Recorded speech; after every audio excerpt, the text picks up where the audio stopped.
আচ্ছা madam, pass fail প্রথা তুলে দেওয়া নিয়ে আপনার মতামত কি? পাশ-ফেল প্রথা সেটা ইমিডিয়েটলি পাশ-ফেল আবার চালু করা উচিত। কিন্তু সেটা ছাত্রছাত্রীদের জন্য নয়, সেটা শিক্ষক-শিক্ষিকাদের জন্য। হ্যাঁ, আমি মনে করি যে শিক্ষক-শিক্ষিকারা অকৃতকার্য হলেন, তাদের রিটেনশন করা উচিত। অর্থাৎ স্যালারি বাড়ানো থেকে বন্ধ করা না, ডিএ না দেওয়া না, প্রমোশন বন্ধ করা না, একদম ডিরেক্ট চাকরি থেকে বসিয়ে দেওয়া, সেটাই আমি মনে করি। আমি জানি যে অনেক শিক্ষক-শিক্ষিকা রেডে করে আসবেন, আমার দিকে তেড়ে আসবেন। আবার পাশাপাশি আমি এটাও জানি অনেক শিক্ষক-শিক্ষিকা আমার পাশে থাকবেন, আশীর্বাদ করবেন। কেন?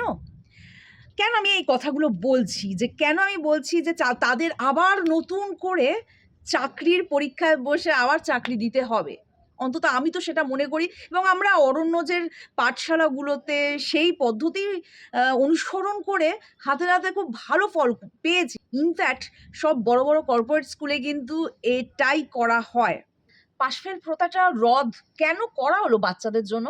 তার পিছনে একটাই উদ্দেশ্য ছিল যে বাচ্চারা যাতে অকৃতকার্য হয়ে যেন জীবন শেষ করে দেওয়ার মতো একটা ভুল সিদ্ধান্ত না নিয়ে নেয়। অনেক সময় বাচ্চারা মানসিক যন্ত্রণায় ভোগে। বাচ্চাদের ভালো করার জন্য ইনফ্যাক্ট বাচ্চারা যাতে পড়াশোনাটাকে আনন্দের সঙ্গে নেয়। এই কারণেই এই চিন্তাভাবনা করেই সরকার থেকে ডিসিশন যে সরকারই হোক ডিসিশন নেওয়া হলো যে পাশ-ফেল প্রথাটা তুলে দেওয়া হলো। তুলে দেওয়া হবে। ঠিক আছে? কিন্তু দেখা গেল যে সেটা তুলে দিয়ে টিচারদের কিছু সংখ্যক মানে অপদার্থ টিচারদের যারা নাকি ব্যা ফাঁকিবাজ টাইপের আরকি, তাদের বেশ পোয়াবারো হলো। কি হলো? তাদের তো আর কৈফিয়ত দিতে হলো না যে কেন এত বাচ্চা ফেল করছে। সবাই পাস করছে। মনে করুন কেউ অ, আ, ক, খ লিখতে পারছে না, সেও পাস। মনে করুন কেউ ১+২=৩ হচ্ছে, সেও পাস এবং তার পরিণাম এখন আরো ভালো করে বোঝা যাচ্ছে যে বিভিন্ন আমি সোশ্যাল মিডিয়ায় দেখছি যে যারা মাধ্যমিক দিচ্ছে, উচ্চ মাধ্যমিক দিচ্ছে এরকম কত ভিডিও আসছে যে কেউ আমব্রেলা উচ্চারণ করতে পারছে না, কেউ আমব্রেলা বানান বলতে পারছে না, কেউ একটা সামান্য যোগ করতে পারছে না অথচ তারা মাধ্যমিক দিচ্ছে। সবাই হাসাহাসি করে। কিন্তু আমার কষ্ট হয়। তার জন্য দায়ী কে? দায়ী তো সেই টিচারদেরই। অথচ সেই টিচাররা কিন্তু মজা করে গেল। তারা তাদের কিন্তু আসে যাই মাইনে পাই করে গেল। আমি কিন্তু ব্যতিক্রমী টিচারদের বলছি না। তাদের জন্যই এখনো শিক্ষা ব্যবস্থাটা চলছে, তাদের অবদানের জন্য। কিন্তু এই যে যারা আসি যাই মাইনে পাই করে দিনের পর দিন এইভাবে বাচ্চাগুলোকে ঠকালো, তাতে কি মানে তাতে তো সমাজেরই ক্ষতি হলো, তাই না? একটা বাচ্চা সে যখন ছোট, সে তো বুঝতে পারছে না যে টিচারটা ফাঁকি দিচ্ছে তার এই সরলতার সুযোগ নিয়ে। সে বেশ আনন্দে নাচতে, নাচতে স্কুলে যাচ্ছে, পরীক্ষা দিচ্ছে। হ্যাঁ, আমি পড়লেও পাস, না পড়লেও পাস।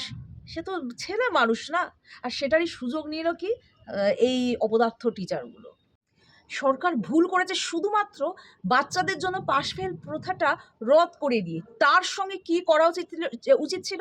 একটা স্ট্রং ইভ্যালুয়েশন পদ্ধতি চালু করা উচিত ছিল, স্ট্রং মনিটরিং পদ্ধতি চালু করা উচিত ছিল এবং সেটা কিন্তু টিচারদের জন্য।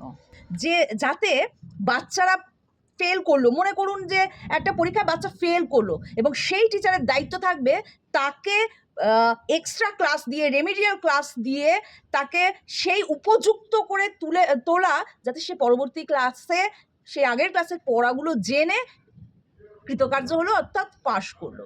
এবং এই যে ইভ্যালুয়েশন এবং মনিটরিংটা সরকার যে বাদ দিয়ে দিল পুরো পদ্ধতি থেকে, এতেই সারে সর্বনাশটা হলো।